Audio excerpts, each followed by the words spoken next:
Les situations d'apprentissage. En règle générale, dans les classes, il est indéniable qu'il y a du langage, mais le volume et le temps de parole des enfants sont parfois peu conséquents, en particulier dans les écoles qui accueillent massivement des élèves de milieux défavorisés. Partout l'on observe peu d'activités structurées. En effet, on souhaiterait trouver d'une part des temps de pratique pour chaque enfant intégrés aux jeux, aux activités, à sa vie à l'école, qui sont motivés par de réels besoins de communication.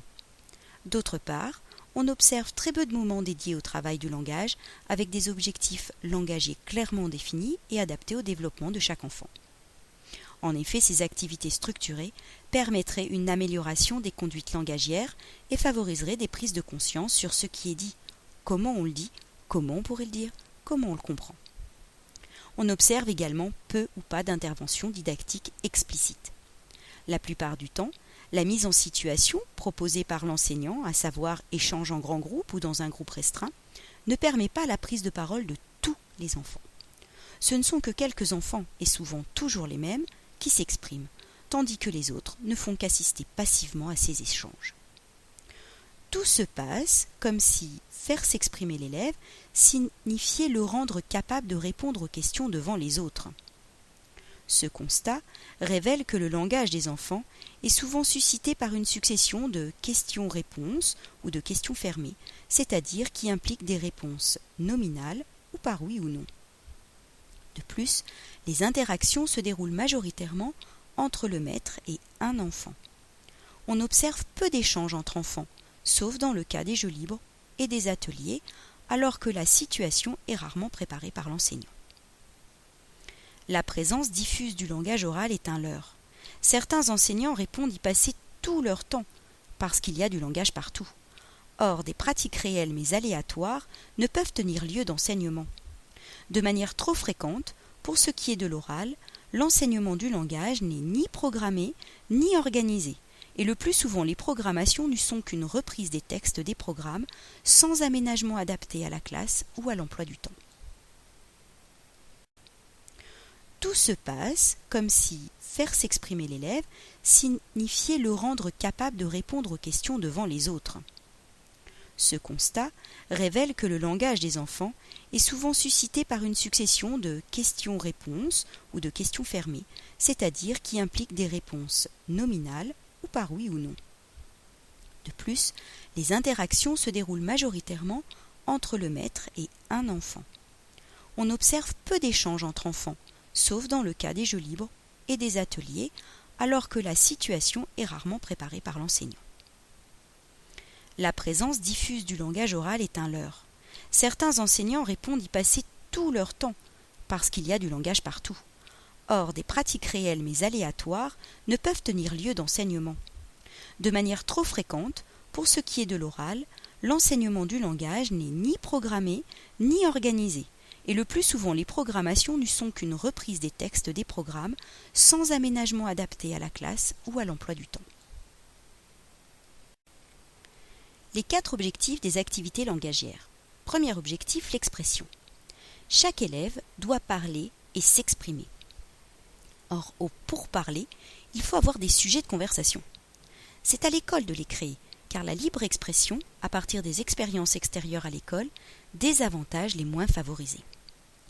Les activités les plus fréquentes sont les situations de surprise ou d'énigme créées par le maître. Il peut s'agir d'une lettre ou d'un colis, d'un objet caché dans un sachet ou une boîte, d'une image ou d'une affiche, plus ou moins masquée à découvrir sur la base de quelques indices apparents. Les situations d'échange, intégrées aux jeux et aux ateliers, avec parfois l'utilisation d'une marotte ou d'une marionnette. Des moments que l'on peut dire d'expression libre, souvent nommés quoi de neuf. On observe parfois dans les classes des enfants qui ont de hautes performances langagières quand ils s'expriment entre eux librement, dans le coin livre, dans les temps informels ou lors d'ateliers non dirigés, alors que l'écoute des moments spécifiques de langage laisse une impression globale de pauvreté. Les enfants répondent, ils ne s'expriment pas.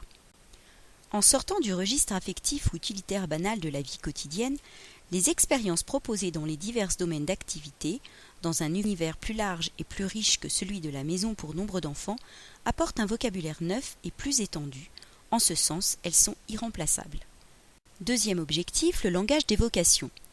Les enfants doivent apprendre l'usage du langage éloigné, c'est-à-dire séparé de l'action, appelé langage d'évocation. Bien manier le langage d'évocation, c'est, pour l'enfant, pouvoir se faire comprendre à propos de quelque chose qui est absent, hors du contexte partagé avec l'interlocuteur, ce qui suppose des capacités à structurer un propos et à employer les mots adéquats. En ce sens, l'oral est proche de l'écrit. L'enseignant, par sa façon de guider, amène les enfants à ordonner un discours collectif dont lui seul a conscience. Aussi, chaque enfant n'est engagé que pour une bribe seulement du discours. Pour le maître, l'objectif visé est bien conforme au programme, mais le profit pour les enfants est faible. Troisième objectif, l'amélioration linguistique des énoncés. Les énoncés s'améliorent lorsqu'ils sont de plus en plus longs et structurés, de plus en plus précis du point de vue lexical. L'attention au vocabulaire s'est considérablement renforcée dans les classes.